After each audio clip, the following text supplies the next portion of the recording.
La Thaïlande a longtemps été une destination populaire pour les touristes et les expatriés.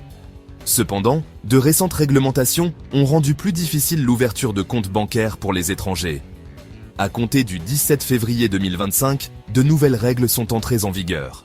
Ces règles ciblent les étrangers qui demandent des comptes bancaires. Cela inclut ceux qui demandent des visas nécessitant un solde minimum sur leur compte. Le permis de retraite. Non-immigrants O exige 800 000 bahts.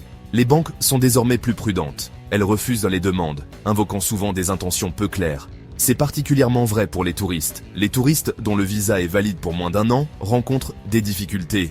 Même les comptes existants ne sont pas à l'abri. Ils peuvent être suspendus. Les raisons de la suspension incluent les soupçons de blanchiment d'argent et de fraude.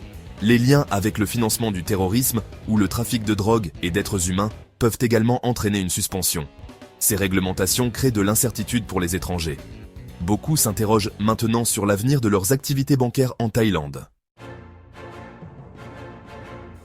La répression est une réponse aux préoccupations croissantes concernant la criminalité financière.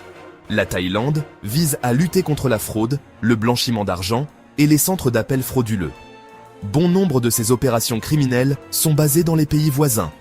Le Myanmar et le Cambodge sont souvent cités comme étant à l'origine de ces activités.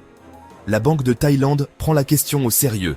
Elle a gelé 1,8 million de comptes suspects de mules financières. Plus de 2500 titulaires de comptes ont été arrêtés au cours de l'année écoulée. La répression a eu un impact significatif sur les étrangers. Beaucoup ont du mal à gérer leurs finances. Les autorités thaïlandaises enquêtent activement sur divers groupes. Elles se penchent sur les entreprises de télécommunications. Les plateformes numériques et les fournisseurs de portefeuilles électroniques sont également sous surveillance.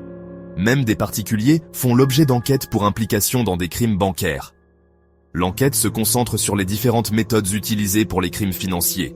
Cela inclut les faux sites web conçus pour voler des informations.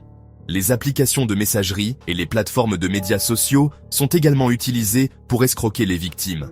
Les autorités tentent d'identifier et de fermer ces canaux.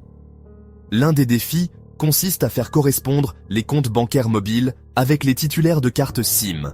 Les étrangers utilisent souvent le nom de leur conjoint pour l'enregistrement de la carte SIM. Les comptes d'entreprise enregistrés sous le numéro personnel d'un directeur général posent également problème. Cette discordance crée des difficultés pour le suivi de la propriété des comptes. Le gouvernement s'efforce d'améliorer ces systèmes. Il vise à mieux suivre et contrôler les transactions financières. Un contrôle accru et une application plus stricte sont attendus. De nouvelles règles bancaires mobiles ont été introduites pour lutter contre les comptes de mules financières. Ces règles exigent une vérification d'identité et une surveillance des transactions plus strictes. L'objectif est d'empêcher l'utilisation abusive des services bancaires mobiles pour des activités illégales. Selon le Bangkok Post, la répression comprend des unités de cybercriminalité renforcées. Le gouvernement a lancé des campagnes de sensibilisation du public pour éduquer les citoyens. Des séminaires et des ateliers sont organisés pour informer le public sur les nouvelles règles. L'objectif est de s'assurer que chacun comprenne l'importance de pratiques bancaires sécurisées. La répression a été critiquée pour son approche générale. Les critiques soutiennent qu'elle crée plus de problèmes qu'elle n'en résout. Les citoyens respectueux des lois sont gênés tandis que les criminels s'adaptent. Ils appellent à une stratégie plus ciblée. Une approche plus ciblée se concentrerait sur les véritables criminels.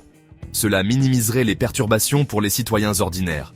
Cela permettrait également aux autorités de consacrer davantage de ressources aux affaires hautement prioritaires. La durée de la répression reste incertaine. Certaines estimations suggèrent qu'elle pourrait durer plusieurs semaines. Cela dépend de l'avancement des enquêtes. La situation est encore en développement. Il est trop tôt pour déterminer l'impact à long terme de ces réglementations. Cependant, une chose est certaine, le paysage bancaire en Thaïlande est en train de changer.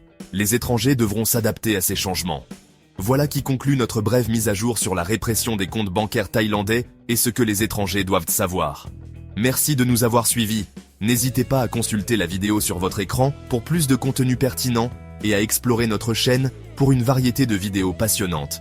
Si vous avez trouvé cette vidéo utile, n'oubliez pas d'aimer, de partager et de vous abonner à Globe Gazette pour des reportages plus approfondis. Votre soutien compte énormément pour nous et nous avons hâte de vous retrouver dans la prochaine vidéo.